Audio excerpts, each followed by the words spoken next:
In 1985, the average house cost about 3 times the average salary. Today, it's closer to 8 times. In some cities, 12. So when your dad says he bought his first house at 24 by working hard and saving, he's not lying. He's just describing an economy that doesn't exist anymore. In the next few minutes, I'm going to show you the 4 specific shifts that made homeownership normal for boomers and nearly impossible for you. The 4th one is the part almost nobody talks about, and it's the one quietly costing you the most. Let's start with wages. Since 1985, average wages in most developed countries have roughly tripled. Sounds great. The problem is, home prices have gone up 6 to 8 times in the same period. So even though you technically earn more than your parents did, the thing you want to buy got expensive way faster than your paycheck got bigger. That's shift number 1. Wages didn't keep up. But that alone doesn't explain the gap. Shift number 2 is interest rates. And this one's counterintuitive.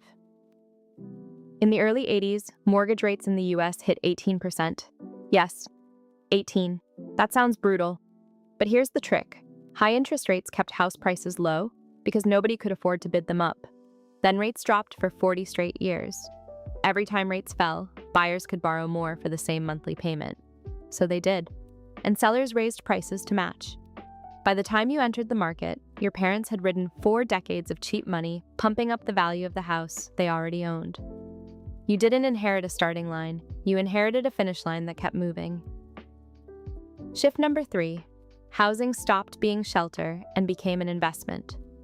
When your parents bought a house, they bought a place to live. Today, roughly 1 in 4 single-family homes in many US markets is bought by an investor. A corporation, a landlord, a flipper. That means when you're trying to buy your first home, you're not just competing with other first-time buyers. You're competing with hedge funds that pay cash and don't need an inspection. You're bringing a salary to a wealth fight. Which brings us to the 4th shift, the one nobody mentions. Your parents didn't have to fund their own retirement. Most boomers had pensions. The company took care of it. Their entire paycheck could go toward living, saving, and buying property. You don't have that.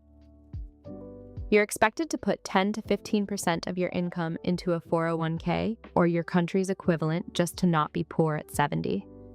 Add student debt, which barely existed at this scale for boomers.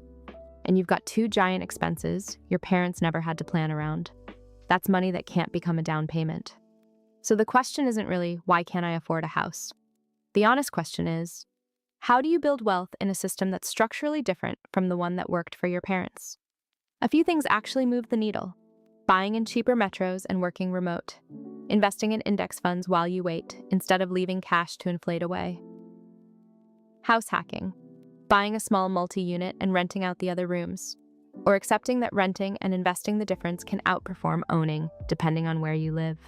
None of these are as simple as what your parents did. But your parents weren't smarter. They were earlier.